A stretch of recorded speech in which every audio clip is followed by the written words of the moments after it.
Welcome to Inside Abode, ladies and gentlemen. How y'all doing? I'm your host, Dave Jones, and thank you for tuning into this episode. It's actually a special episode. I have, obviously, my guest, Ann Jones, with me today, and she doesn't come out to this podcast. This is only, I think, her second time on the podcast, or her fourth time, or something like that, and we have 3 years worth of podcast. But anyway, before I get to my guest... Are we bringing that up right now? I mean, we're going to get into that? You know, before I get to my guest, let's talk about you subscribing to the podcast. Let's talk about you hitting the like button on this video. Let's talk about all of those things. And so anyway, just hit the like button, hit follow, subscribe, whatever you got to do. We do have season 9 coming up. We're in between seasons. I need to take a little break, and we have some dope content for you coming on the way. All right, so got that out of the way. So what we're here for today to talk about is the recent allegations against Kenny Parcell, the former president of the National Association of Realtors. And for those not following, recently, the New York Times on Saturday, August 26th of last week, wrote an article exposing an investigative piece on the former president of the National Association of Realtors, Kenny Parcell, uncovering the sexual harassment allegations against him by multiple women, namely a former employee who also sued the National Association of Realtors earlier this year for racial discrimination and sexual harassment.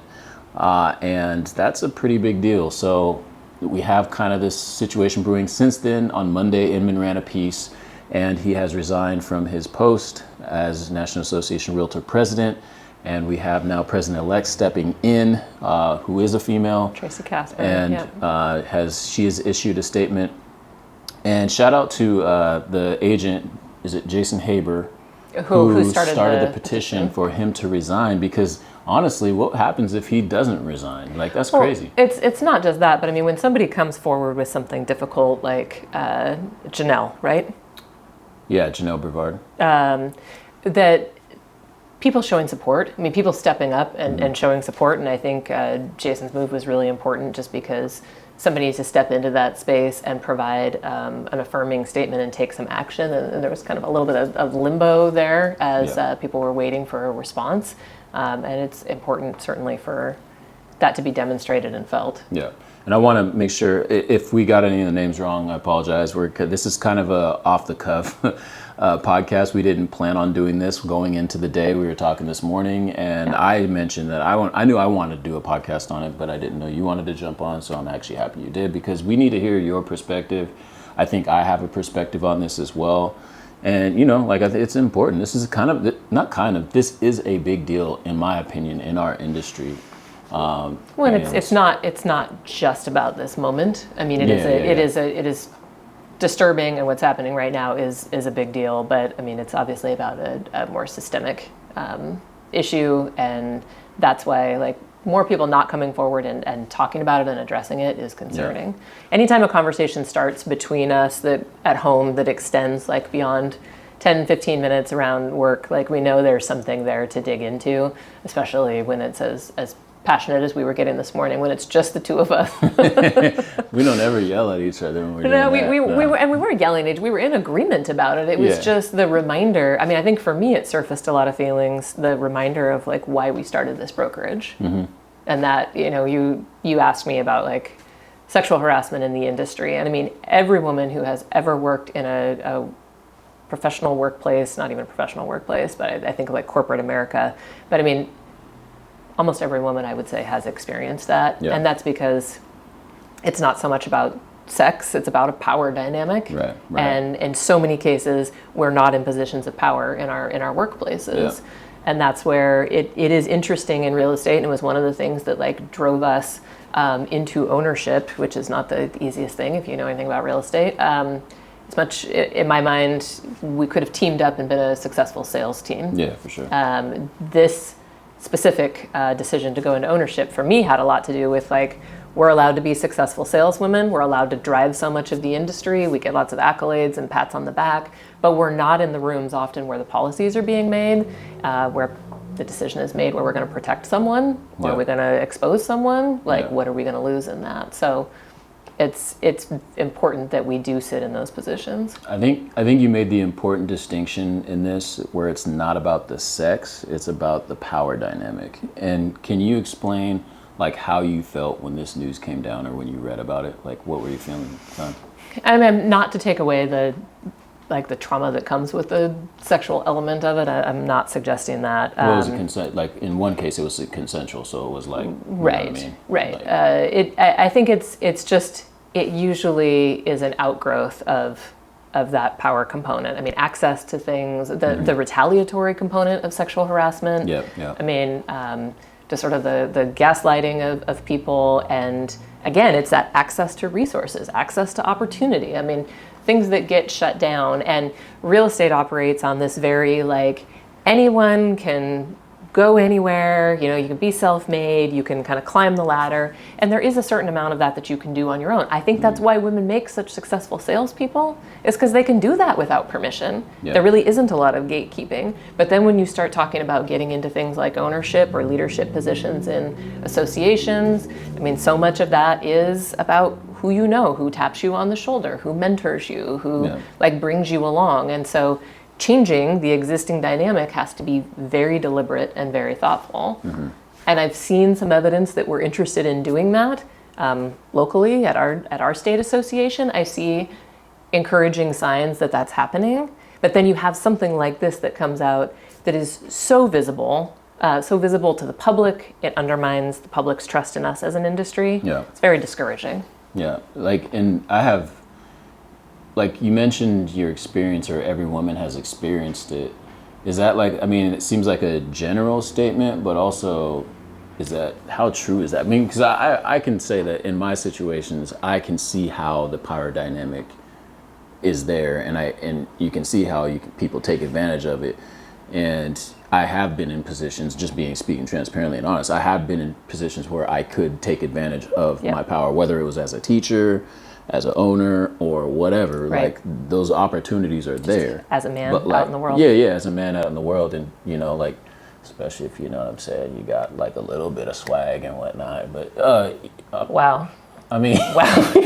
I'm just gonna say, like, man, I'm trying. If we're being honest and transparent Right. here, are we not? Like, because that does play into it. There's like there's just this line, especially in real estate, because I've been in education, and there's like the line is between teachers and students, not necessarily teachers to teachers necessarily. I mean, it is, but it's not. It's more there. Whereas in this industry, there's this line between like workplace and social situations, and it's kind of blurred all the time. Sure. And I mean, real estate is an industry where people are definitely encouraged to trade on their looks. I mean, you're highly visible, you're marketing your face in a way that you do not in many other industries. It's similar to other sales positions in that sense. You're a very forward-facing individual when you're in a sales position. That's not unusual. You know, I think the reason so many women can relate to it is, I don't know, I think it's just baked into anything that's got a hierarchy, and if you're taught that your looks are something that you trade in to move up a certain ladder, and then also your other contributions are either diminished or you don't have an opportunity to have your voice heard in other ways. I mean, that's why I'm saying, like, some of it is not all about a specific sexual advance. I think some of it is about like being shot down, about not having an opportunity to be heard. That is about being the woman potentially in the room, or the person of color who's in the room. I mean, that your thoughts and your ideas aren't being put forward. Yeah. And then one of the cases, I think you earlier, like in our conversation, you brought up retaliation, which I think, especially like as a former administrator, where we are always, not always, but we're always looking out for sexual intimidation, harassment, and bullying. I think one of the pieces that's missing from that is the retaliation. Like that part doesn't get talked about enough, and that's the reason why people won't come out, because it's just like, I feel like could be a Me Too moment in some cases. It could turn into one. Just because this is a massive, this is all over the place. But this is a challenge for our industry in terms of ethics in general, and I think this is where, like. But we all take code of ethics, right? So I mean, right, just like fair housing laws exist, and so there's no discrimination anymore in housing. I'm not trying to be facetious here. I'm trying my best to be. No, but that is the discussion and the argument that's surfacing, which is one of our points of difference is supposed to be our code of ethics. And so, are we living by that? Are we adhering to it? And one of the things that we've run into as we've become more outspoken on fair housing issues is this idea of retaliation's very real in our industry in general, because if you turn somebody else in, I mean, the notion of an anonymous complaint doesn't go very far. And I understand that, because obviously the person on the receiving end has a right, if you are wrongfully accused for some reason. I mean, you have a right to defend yourself. But I think a lot of things go unreported in this industry because you might have to do a deal with somebody, and you don't want to hurt your client's position.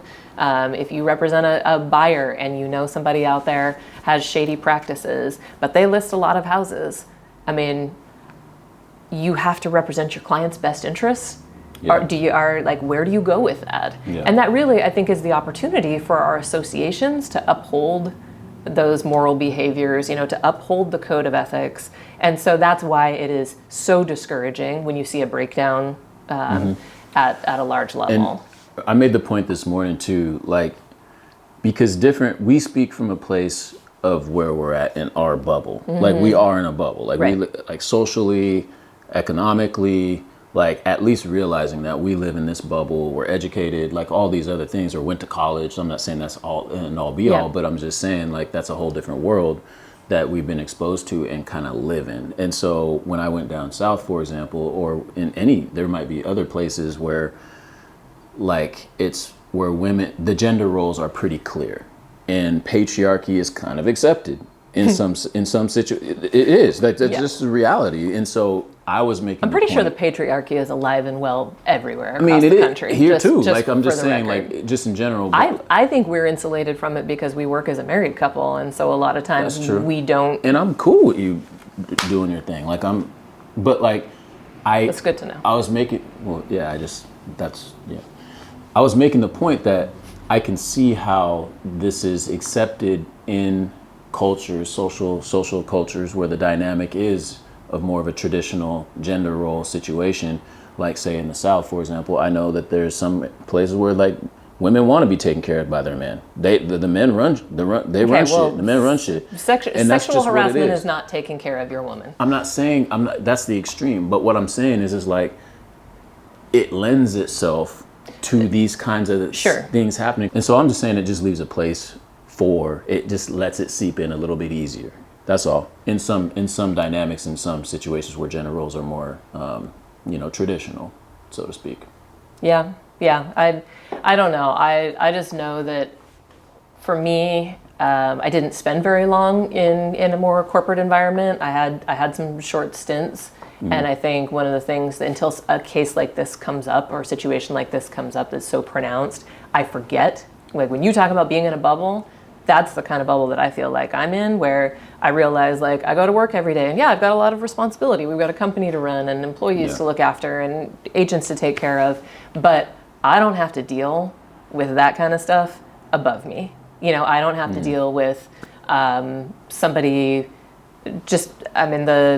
it's very triggering to read those experiences and go that's why I moved away from that. That's why I'm my own boss in conjunction with you.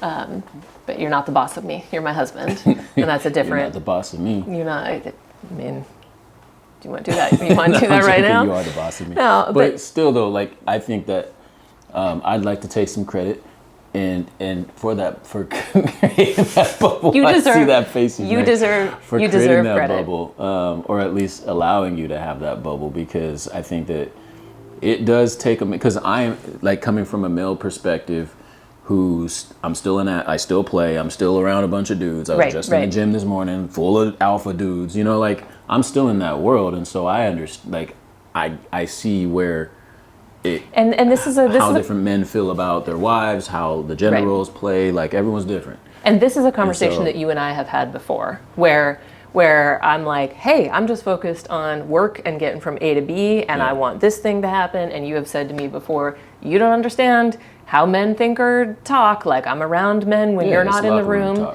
and it is different. And I think that's one of the things when we talk about sort of like access and opportunity is that constant reminder, and we were discussing this morning, that like if you don't, if you're not going out golfing, you're not participating in the dude stuff, if you're not careful, you find yourself sort of playing the game that way.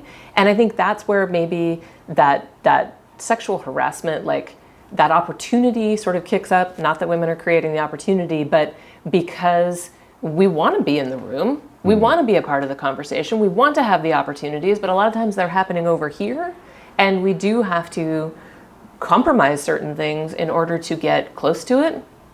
And again, going back to like, this is why it's so important for us to be as women, to be at different tables. And I applaud over and over again California Association of Realtors for fostering and supporting the Women Up initiative. I have flown from Washington State to California multiple times to participate, because it's like, it is possible to make space, to incubate that, to like, women can lead themselves. They don't need a man teaching them how to be good leaders. We already have good leaders in our midst, but it's a different dynamic, and it lets women rub shoulders with other inspiring leaders, which is part of what's happening in those spaces.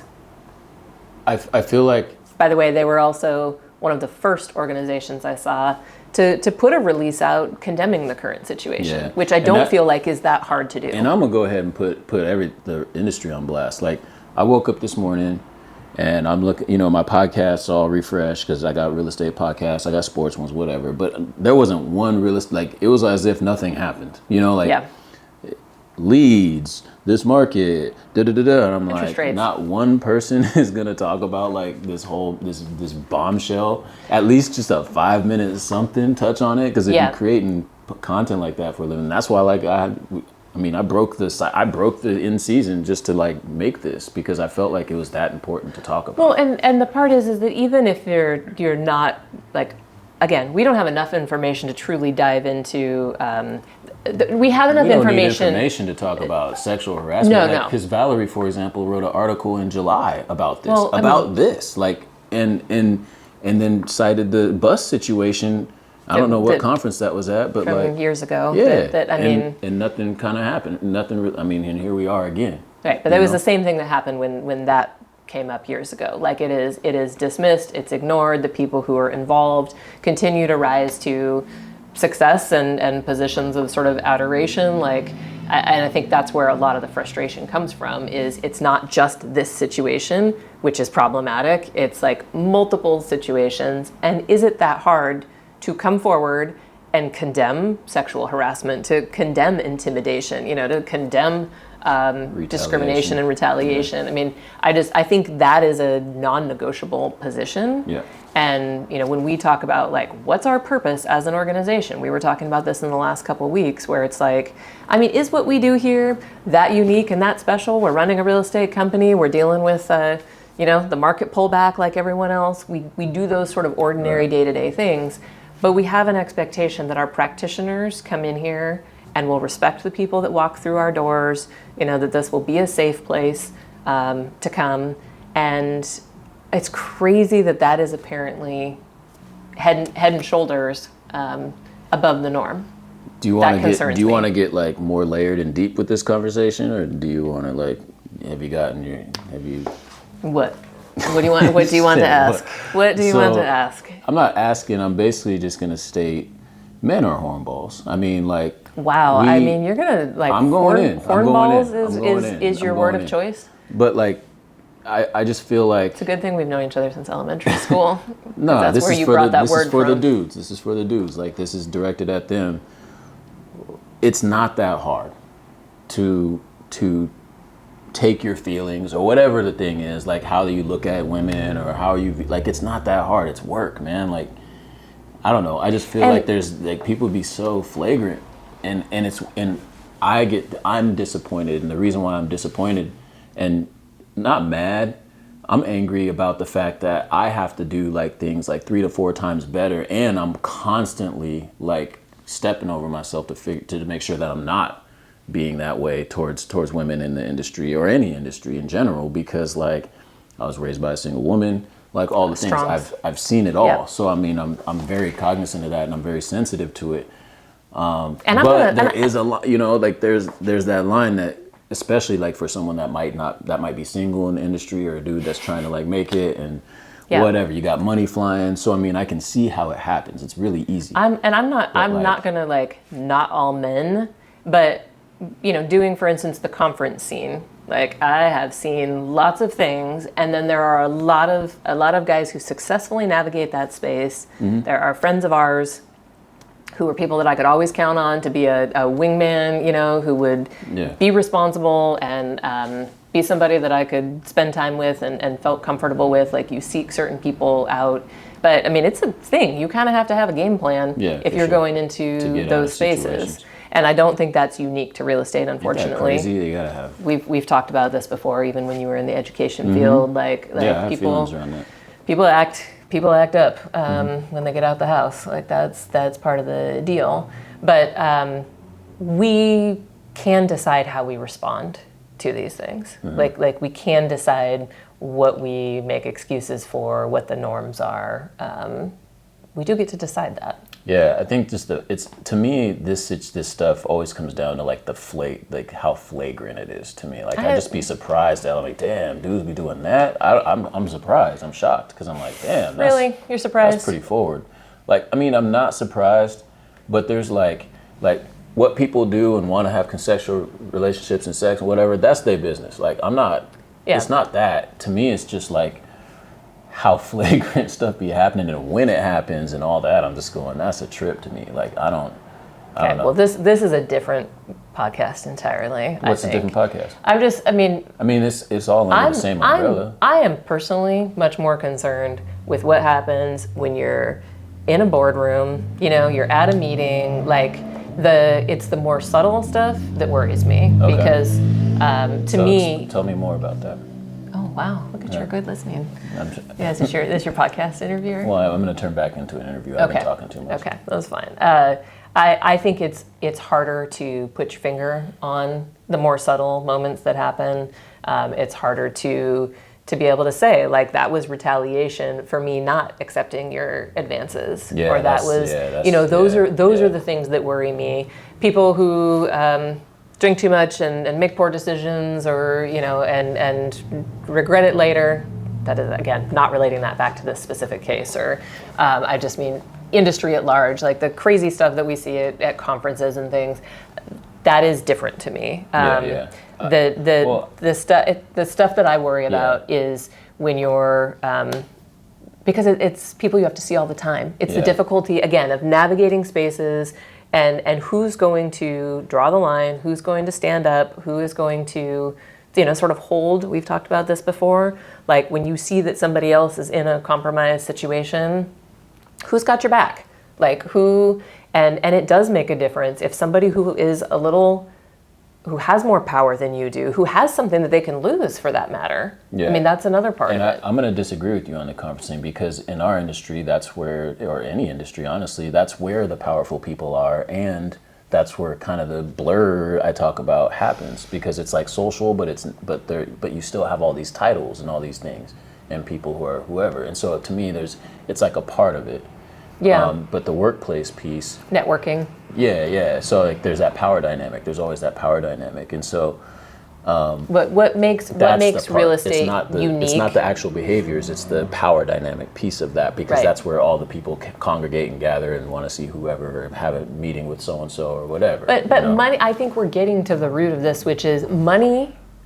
I mean, money is at the root of a lot of problems, but what makes our industry unique is that so many people are operating just on commission, on compensation, and it's a commission-based industry, and so your next check, your ability to take care of your family, your ability to pay your mortgage may ride on like, did you make a good connection? Did you network? Did you get some referrals at, and not to like, I don't want to put too much energy into the conference space specifically. It is one space where things happen. Things happen. But it could be at the Chamber of Commerce. Yeah. It could be at a broker's open, and somebody comes at you sideways, and you've got to now make a decision. Am I going to nip that in the bud. And again, when it's super overt, I feel like that's easier. Because, I think most of the ladies out there would say you get to a point where you learn how to handle that. I don't think we're talking about that kind of sexual harassment all the time. I think a lot of it is the more subtle stuff, and I'm on a committee with somebody. I'm working at a company, and they maybe have opportunities for me. Yeah. Am I going to shadow them? Am I going to? And you don't get paid if you don't take advantage of some of those opportunities. Yeah. And we go around and we say that as an industry, just get in and go make it happen for yourself. But when certain doors get close to you, it's a lot harder. Yeah, and I want to, and here's the other layer. So I was going to talk about the layer, when I talk about the layers, like the blurring, but also let's talk about the racial discrimination part of this, because that's important too. Right. You're talking about a black woman who came forward and then, had these allegations, and he had threatened to, for her to lose her job. Yeah. And then when she said I feel like it's because of my race, I already know what the response typically is, which is it's not a race thing. I'm like, no, it is. Oh. Like there is an element to that, because here's another layer. Black women scorned or black women coming at you is different than a white woman coming at you. Let's just be real. Like it's a little, and so that's a different. It's just a dynamic that I think we need to pay attention to, and that is important. We don't believe black women nearly enough exactly. when they're reporting at the bottom, on, you know what I mean, in terms of just believing black women in general. Yeah. Like it's just at the bottom of the totem pole. So I'm glad that this is happening right now. Put in so forward. This is all layered in terms of you got the sexual harassment piece and the retaliation and intimidation piece, and then you have the race piece. The intersectionality in our industry. I mean, when you're talking about, and that's why I keep saying, like, I don't think this is just about sex. I think so much of it is about just discrimination, the ability to silence someone, the ability to shame someone, the ability to, and then that cuts them off from the ability to support their family, the ability to pay their own bills. And like, that's what makes it so unique in this industry. And we have an opportunity at our, company level, at our individual practitioner level, at our association, both local, state, and national, to say that this isn't acceptable. And I'm not hearing enough of that. Yeah. Because we also know, and I mean, this is where this gets deeply personal for us, that it's like when you're trying to bring people into the industry, you're trying to make space for people. I mean, this is the kind of stuff that doesn't get talked about, that impacts their career and their trajectory. And a lot of times people will just leave. Yeah. I mean, they'll just exit the industry. It might be that their mentor made them uncomfortable. All right, so let's say that you are acting president of the National Association of Realtors right now. You had to step in. What's your first move? How do we fix this? It don't even have to be the president. Just in general, like how do we solve this in terms of just the industry? Well, every industry. Sorry. Hey, no problem. So just fix every industry, sexual harassment, discrimination. I need it all solved. Perfect. All right. I need 30 seconds, and let me outline my plan for you. I feel like it circles back to the conversations we've had also about, like, say, politics, where it's like, the issues at the national level, how much change can we make as individuals in that? And like, you kind of start here and you focus on, okay, we've done this in our company. How do we hold our local association accountable? Because we do have some influence over that. In most spaces, most of you have influence over that also. How do you hold your state association accountable? There's a lot of money going into that. We have an incredibly powerful lobby, even here in our own state. And then how does that ripple out nationally? But we have a code of ethics that should mean something and is not effectively enforced. And we've been seeing this, and we've been calling it out relative to fair housing. And we're seeing there's a 10-5 Instagram account, right, that's getting some traction. As with everything, I'm sorry that it takes a difficult event to push it forward, but it is time for us to do something about that. Yeah. The Code of Ethics has been around for a very long time. It could be a powerful guiding document, but without active enforcement, even against the people who are already active inside of the associations, it doesn't mean anything. What do you say to the men who say, well, I didn't mean it, it was it wasn't, I didn't mean it to be that way. It was just a subtle gesture. Like, it was just subtle. Because a lot of times that's what it is. Like, when you say you're concerned, I know what you're talking about, because yeah, a lot of time it is the subtle, small stuff. Right, It that's might be a how, DM, or it might be a this, or you know what I mean? Like, but that's how people get gaslit, and it's not just women. Like, oh, I didn't mean that. Well, it's not what you meant. It's how that impacted me. It's the intent versus impact conversation that we've had so much, and I think that goes back to believing people when they describe their experiences, because that's how we've kept people in line and kept people quiet, is to blow it off. It's not a big deal. I was just joking. I mean, any woman can tell you that they have, and again, I really don't want to make this unique to women's experience, because I think it's a lot of different people. shoot, I dealt with sexual harassment before. Yeah, I'm not dismissing your experiences either. So just, yes, I feel like you're not hearing me. okay, wow. I'm joking. That's, but that's how it gets blown off, and Yeah, you feel like yeah. nobody hears me, nobody believes me, For sure. and it is real. Yeah, and I having dealt with this as an administrator, I mean, I have students come to me all the time, and when it's we call it HIB, harassment, intimidation, and bullying, and in a lot of cases it was sexual, because it was between a guy and a girl. But let's be clear, it can happen between women, it can happen between Guy and a guy, men, a man and a man, like, it doesn't matter. Like, I've seen it all. Yep. I've seen it all. And the way you just had to handle it, it didn't matter who did. I went into it, so I have someone come in and they state this, and then as I'm doing the investigation, it's less about like what actually happened and more about how did we even get here. Like, what were some of the behaviors that you had control over that you could have solved. And this is why I'm talking to the men. It's just like, you can control a lot of this stuff. Like, you can control a lot of it. Well, also getting past those checkpoints, and that's where, like, organizationally, what checkpoints do we have? When do we stop and listen and believe people at the first report instead of? Yeah, like, for me, I don't feel like it's gonna go away right off the bat. Like, Yep. men are different, women are different. Like, it is what it is, the industry that we're in. I'm not saying that it can't. I'm just saying that that's a big undertaking. I will say this. If you're in leadership positions, no different than when I talk about racism and stuff like that. Like, you don't get to be a white supremacist and lead and serve the community.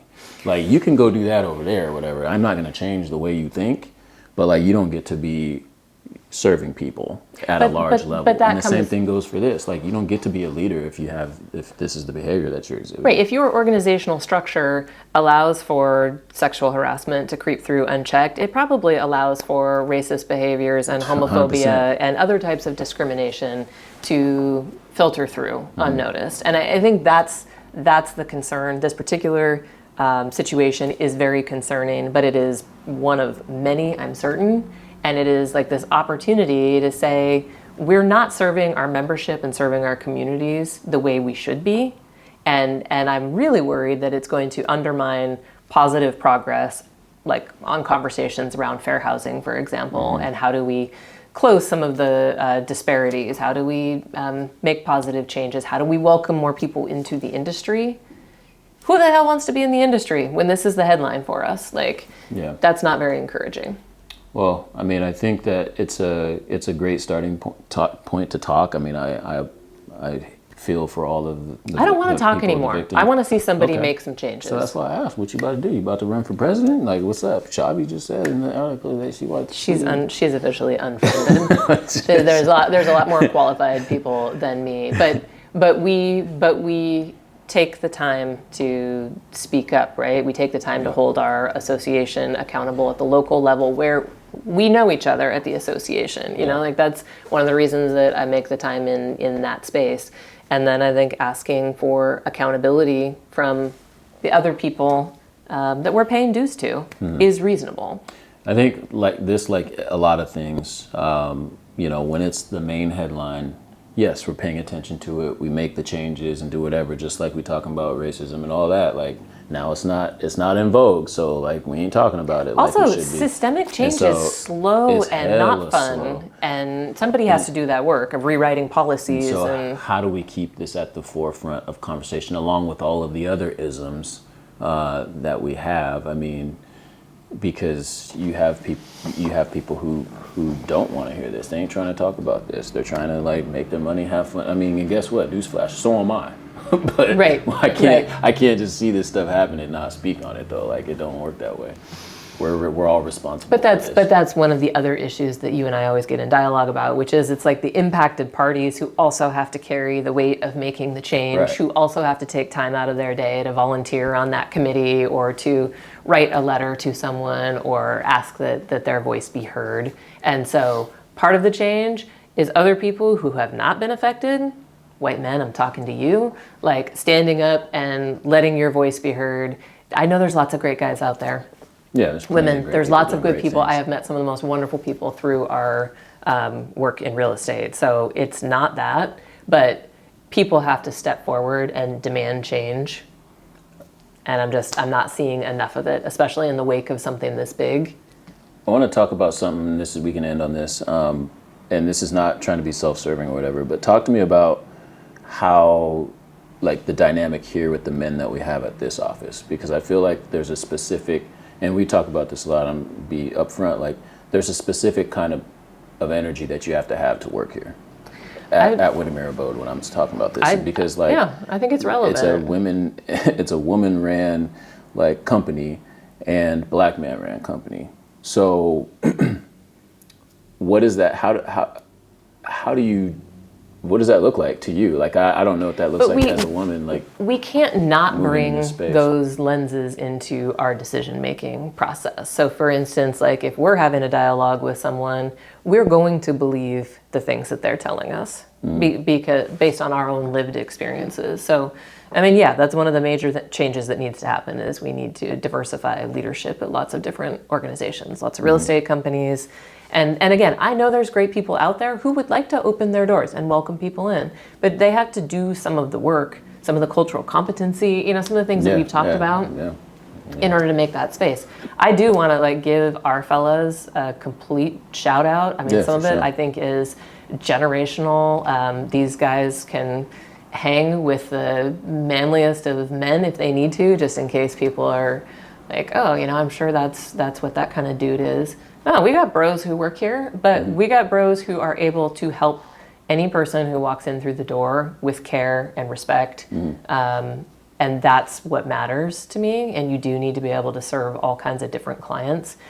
Maybe that's not your niche or your base, but you need to be able to help people with respect and let them feel safe inside of a transaction. And that's the part is like, we're being invited into the most intimate parts of people's lives when they're the most vulnerable, deaths, divorces, like really critical moments in people's lives. And if you are not thoughtful and caring and kind in what you do, and that's not everybody's jam. I get it. Some people want to hire a realtor who doesn't ever like touch on those feelings, but we're harming a lot of people who don't have access to someone good and respectful. That's my worry. And the net result, kind of going back to like the conversation about how we're messing with people's money because we're not creating good work environments. Yeah. We're also messing with people's wealth and their housing security by not making it more comfortable for them to come into our spaces and be treated with respect. Yeah. That's a concern. And for as men, I think that we all have our work to do in terms of misogyny and what we consume. Like we talk about that all the time. Like I listen to a lot of music. I mean, I listen to music that has misogyny in it or whatever. And I also want to acknowledge that world exists. I can't like sit here and be like, oh, like this and act like it's not a thing. Yep. You know what I mean? Like, because I got people in all kinds of different spaces, and if I go over to this space, it's like accepted, and it just is what it is by everyone in there. Women, men, grandpas, grandmas. Like, I'm like, huh, interesting. Yeah. Like, and so that's what I mean by the bubbles, and just figuring out. And that's why I say I'm not going to be able to change everything, but I think if you're going to be in a leadership position of a national organization, like you can control your behavior. Like it is a thing. But and I think I have to work on it. We still have to work on and reflect on, because you have a lot of men who might hear me say that and then kind of deny it. Because I was at first. I was like, nah, I'm good. But I do acknowledge it, and it is what it is. But I think the concern is, I mean, clearly, not all black men are the same. Not all white women are the same. Not like, you know, not there's all black men are the same. Weird, I thought right? You're interchangeable. Anyway. But that is, I think, often our mistake, which is if we just reform these groups of people, if we just evolve, you got something on your, if you just evolve somebody. It won't show up on the 4K. Okay, well, and the podcast Maybe doesn't know what I'm doing, then I'm wiping stuff off your face. Yeah. It's fine. We have to change the systems because, first of all, it's too labor intensive to try to change all the individuals. That's how you sort of burn yourself out. Even like the conversations you and I have had about like what change can we really affect in our lifetime? Like how do we sustain ourselves with so many problems to be tackled and so many issues to be dealt with? Yep. How do we sustain ourselves?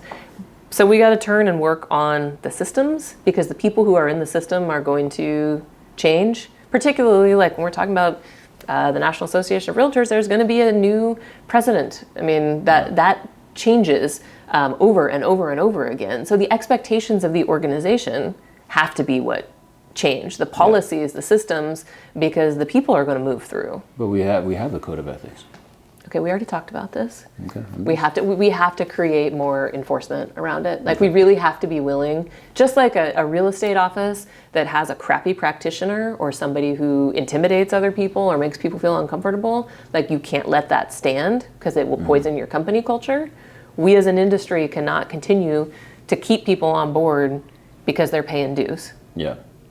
We have to be willing to cut people loose, reduce our membership, suffer the consequences of upholding those standards. And, I think it's going to mess with some people's money. I'm not playing devil's advocate here, but like you're going to have, and yes, it is hard. So like you might have men that are like, well, I mean, you mean to tell me I can't like give someone a compliment or I can't do X, Y, Z, and it's like, well, I mean, you at least just, you gotta walk around and pay attention to what you're doing because that's what women gotta do. Like that's what other people gotta do. Like, you gotta watch what you say and like be accountable for your actions. That's not actually a novel concept. I think most people would say that like a one-time overstepping isn't going to be the undoing of someone. Yeah, that's whatever. People, we make mistakes. We say things we shouldn't sometimes.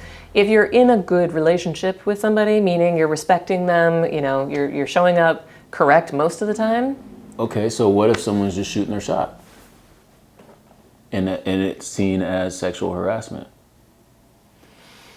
I don't have enough information to come to a conclusion around this. Because I mean, that's what I'm saying. Like, in a lot of ways, it might be shooting your shot, and that's what I'm just saying. I think as a dude, it's like, no, I'm just shooting my shot. This is the same, but okay. So here's the same thing we keep circling around to. What is the power dynamic? That's exactly. Is it two to equals, who are, and I just said no, and you got your feelings hurt and whatever? Or is it like, do you now have the ability, or do I have the ability to block access to things that you need? Like, am I going to impact your livelihood? I think, and I want to end on that because I think that is the key. I mean, this is happening at your local AT&T store. You walk into the mall and go to the AT&T store, chances are there's probably some type of dynamic like this happening, especially with little managers that are like 25. But 21-year-old. But I think most corporations probably have more stringent policies, and I'm just telling you, it happens a lot though. No one is debating whether or not this happens. I don't really feel like you need to tell me that sexual harassment happens. I'm telling you it happens. Yeah, thanks. This is one I don't need you to mansplain to me. I'm pretty clear on sexual harassment. all this whole episode, by the way. Like you're literally mansplaining right now. No, I'm just telling you I haven't mansplained. You just mansplained that you haven't mansplained. So anyway, I'm clear on sexual harassment and when and how it happens. Okay. Even though now that I'm over 40, it happens less. So are there any other things that you'd like to say about this as we close? Pretty big pretty big situation going on here. It's still developing, obviously. We're still in the same week. It's still fresh. I'm sure there's going to be think pieces all over the place in the next coming days. But I mean, we don't need. I don't think we need a lot of pondering as to how it happened. I think we need to stand up and say that we're not going to tolerate this in our organizations, and what are we each going to do to be more accountable? I mean, is the opportunity. Yeah. Because saying it doesn't happen over here, or it was one person, it was one situation, debating who we believe, which of course is incredibly frustrating, but that just distracts us from the main issue, which is we have to make systemic change. And as leaders, we have to be willing to say we're not going to tolerate this within our own organization, and whether it's sexual harassment or discrimination of another kind, being strong enough to stand up and let somebody go, or take your friend aside or your colleague aside and let them know that the way they've approached you made you uncomfortable before it harms someone else who maybe doesn't have the access and opportunity that you do. That's the thing. I could blow off a lot of things, especially at this point in my life, that I couldn't have 20 years ago. Yeah. And so how can I help other people in our space, in our industry, try to protect them a little bit? Mm-hmm. You didn't have me. You had me protecting you. Yeah, that. I mean, are you determined to? That brother in the background, they were only scared of you in college. That was the only place where people steered clear. Well, no, I think that this is. What about you? What are you going to do? What are men going to do? I'm already doing it. I mean, I feel like I do it every day. I said, even on the other day, what do you think? Well, I'm like, man, I'm finna go get on a podcast about this because I feel like I want to reach more people with it, with how I feel about this. I mean, I feel like there's just work to be done, and when I'm in my circles or if I see it, then I need to call it out. And that's just. But again, we're in a bubble where I feel like I'm in a bubble where that it's not prevalent here. But maybe I need to get in other bubbles, or I don't know. Maybe I need to be looking for it more diligently. I don't know.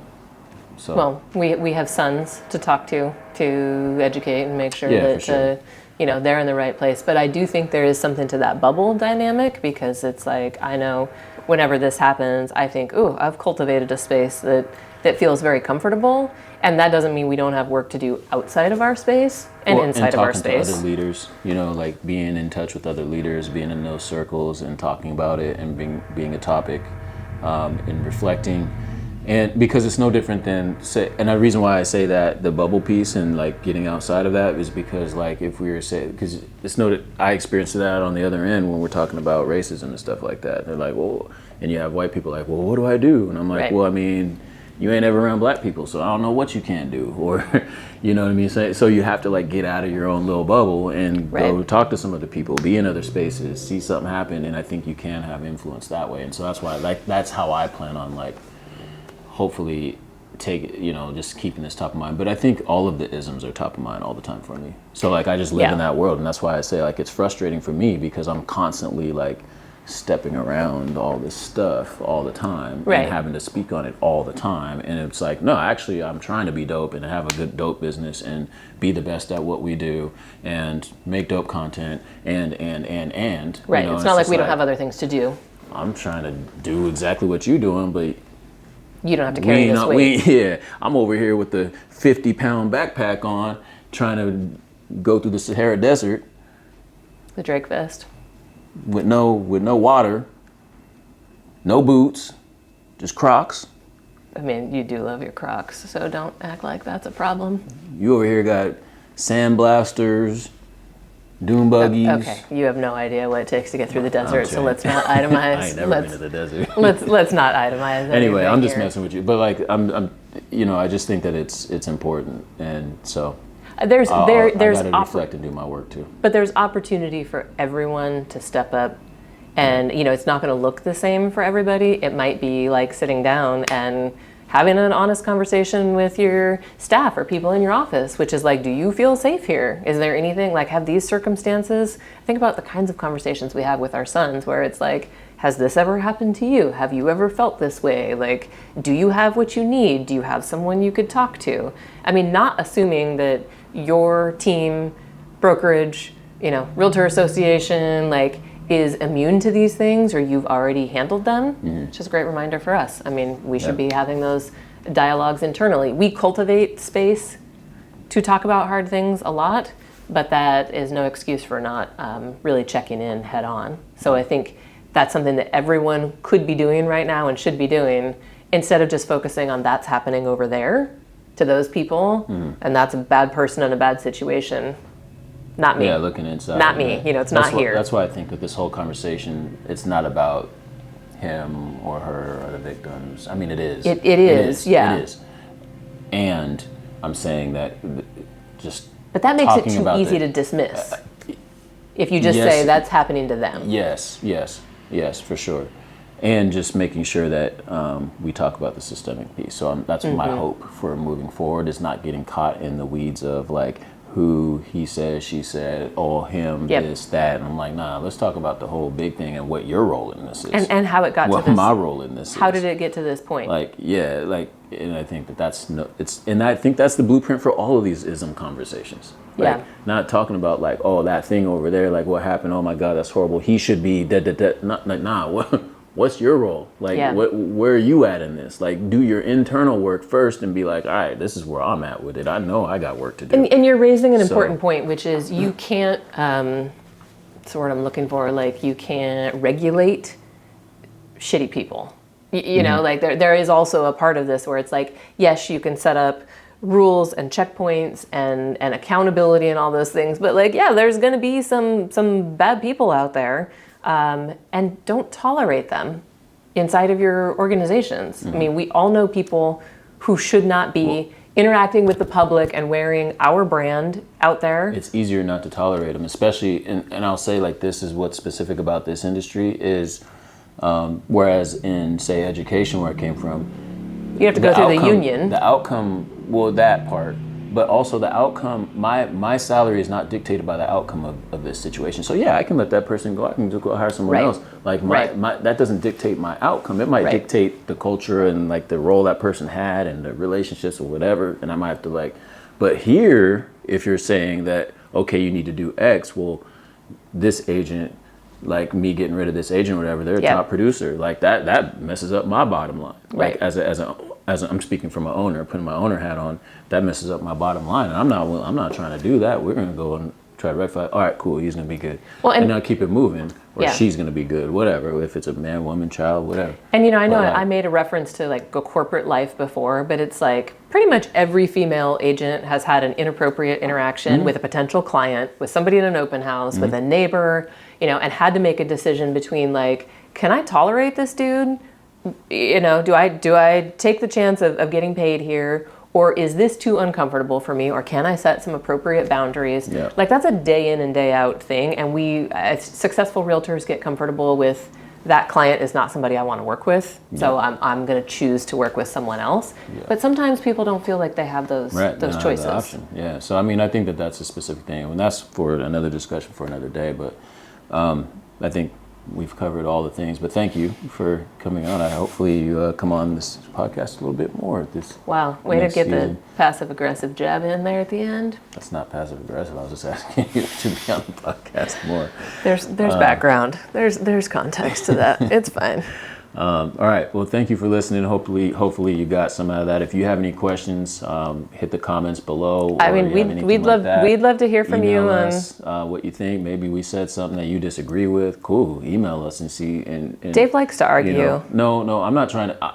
Look, if you come into the inbox like talking mess or doing whatever, like I probably won't respond. But like if it's some building, if we're trying to build and think critically on this, then I'm all for it. I want to hear what everybody has to say. I was just going to say I'm interested in what other suggestions people have on how to make change, how to make widespread change. So I'd love to hear it. So thank you for tuning in till season 9. So season 9 is coming up, so real soon. Peace.